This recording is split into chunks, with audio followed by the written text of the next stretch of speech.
Hello, children. I hope you all are doing well. Let's get started with the chapter 1, the last lesson. ये आपका flamingo से है, class 12th का flamingo text book का chapter 1 है और इसके राइटर और ऑथर हैं अल्फोंसे डॉडेट। चैप्टर स्टार्ट करने से पहले जैसा ही हमेशा ही मैं बोलती हूँ, आपको ऑथर के बारे में जानना ज़रूरी होता है। Alphonse Daudet was a French novelist and short story writer. Alphonse Daudet एक फ्रेंच नॉवेलिस्ट था, यानी फ्रांस का रहने वाला था। ये फ्रांस का नॉवेलिस्ट था, शॉर्ट स्टोरी राइटर था। The last lesson is set in the days of the Franco Prussian war 1870-71।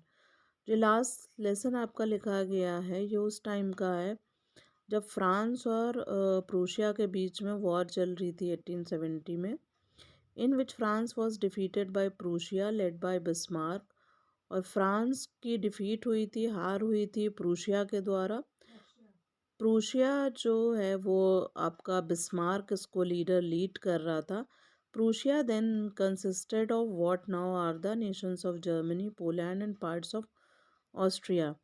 तो प्रूशिया तब समझा जाता था आपका, ये वो वाले नेशंस थे जिसमें जर्मनी, पोलैंड और कुछ पार्ट था ऑस्ट्रिया का। In this story, the French district of Alsace and Lorraine have passed into Prussian hands.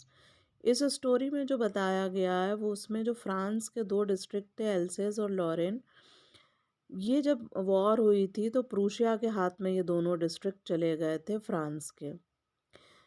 तो देखते हैं हम इसको। Read the story to find out what effect this had on life at school. तो जो इस तरह का जो इफ़ेक्ट हुआ था, ये दोनों डिस्ट्रिक्ट इसके हैंड में चले गए थे प्रूशिया के, तो क्या इफ़ेक्ट हुआ था इन दोनों डिस्ट्रिक्ट की लाइफ पे, स्पेशली स्कूल लाइफ पे क्या हुआ था। Now let's start with the lesson. I is here the little France. यहाँ पे ये जो स्टोरी बताई है उसमें नरेटर एक बताया है, एक छोटा बच्चा है लिटिल फ्रांस जो फ्रांस का रहने वाला है। आप इसको क्लियर करिएगा माइंड में। जो एक छोटा बच्चा है, एक स्टूडेंट है, उसका नाम है लिटिल फ्रांस और ये स्टोरी है फ्रांस की। तो do not get confused with this.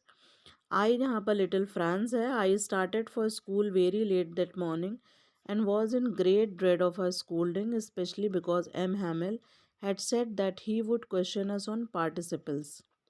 And I did not know the first word about them. तो इसमें बता रहा है ये लिटिल फ्रांस कि मैं अपने स्कूल के लिए जब निकला हूँ आज सुबह मॉर्निंग में, तो मुझे लेट हो चुका था और मुझे एक बात का ये भी डर था, स्पेशली कि मुझे स्कोल्डिंग मिलेगी, डांट पड़ेगी। किससे? सर से, एम हैमेल से, जिन्होंने हमें याद करने के लिए दिया था पार्टिसिपल। पार्टिसिपल जो कि आप जानते हैं ग्रामर का एक पार्ट होता है, इंग्लिश ग्रामर में भी आप पढ़ते हैं। पार्टिसिपल वर्ब का ही एक टाइप होता है। तो इसमें फ्रांस की लैंग्वेज पढ़ाई जा रही थी, फ्रेंच, तो ये फ्रेंच के पार्टिसिपल ग्रामर की बात है यहाँ पे। तो वो याद करने को दिया था एम एम एल ने। And I did not know the first word. और वो बच्चा एक वर्ड भी उसके बारे में नहीं जानता था, पार्टिसिपल के बारे में। For a moment, I thought of running away and spending the day out of doors. It was so warm, so bright. The birds were chirping at the edge of the woods, and I, in the open field back of the sawmill, the Prussian soldiers were drilling. अब ये बच्चा describe करता है वहाँ का scene जब morning में जा रहा होता है।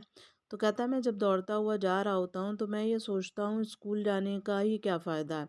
रास्ते में उसको बहुत अच्छा डे दिखाई देता है, चाहता पूरा डे यहाँ पर ही स्पेंड करे, क्योंकि वो बहुत अच्छा वार्म डे होता है, ब्राइट होता है दिन, उस समय हल्की धूप होती है। The birds were chirping, birds बोल रही होती हैं पास के ही जंगल में, वुड्स में। और जो ओपन फील्ड था वहाँ पर सौ मिल के किनारे पे जो प्रूशिया के सोल्जर जो एल्सेस एंड लॉरेन को कब्जा कर चुके थे, वो सोल्जर्स अपनी प्रैक्टिस ड्रिल कर रहे थे।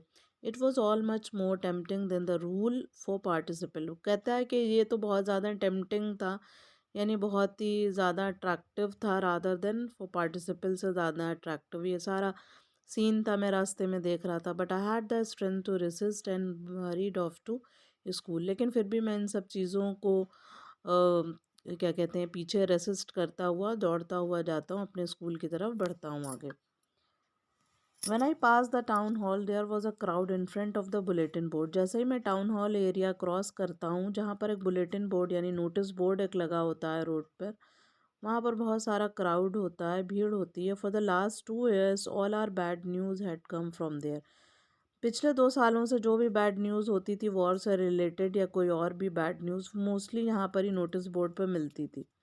द लॉस बैटल जैसे किस तरह की होती थी कि हम युद्ध हार गए। The draft the orders of the commanding officer, जो भी वहाँ पे ऑफिसर्स कमांड कर रहे होते थे उनके ऑर्डर्स आते थे। And I thought to myself without stopping what can be the matter now. मैं बिना रुके हुए वहाँ पे सोचता हूँ अपने आप में ही कि अब क्या मैटर हो सकता है। Then as I hurried by as fast as I could go, the blacksmith Wachter who was there with his apprentice reading the bulletins called after me, don't go so fast bub, you will get to your school in plenty of time। मैं तेज़ी से जब जा रहा होता हूँ तो रास्ते में ही ब्लैक स्मिथ मिलता है, यानी लोहार है, वॉचर है, मिलते हैं और मुझे देखते हैं और वो न्यूज़ ही पढ़ रहे होते हैं उस बुलेटिन पे। मुझे बुलाकर कहते हैं क्यों इतनी जल्दी दौड़ कर जा रहे हो, अभी तुम्हारे पास बहुत सारा टाइम है, तुम इजीली स्कूल पहुँच जाओगे। I thought he was making fun of me and reached MML's little garden all out of breath। मुझे लग जाता है कि वो लोग मेरा मजाक बना रहे हैं क्योंकि ऑलरेडी मुझे देर हो चुकी थी। अब मैं हाफता हुआ किसी तरह से मैं MML के स्कूल पहुंचता हूँ जहाँ पर लिटिल गार्डन होता है स्कूल में, और मैं बहुत तेज़ सांस ले रहा होता हूँ।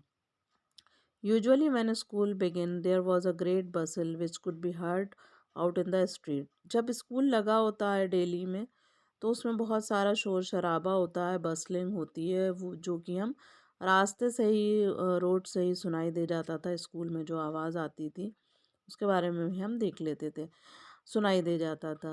अब हम अपना कंटिन्यू करते हैं यही चैप्टर नेक्स्ट वाले वीडियो में, पार्ट 2 में।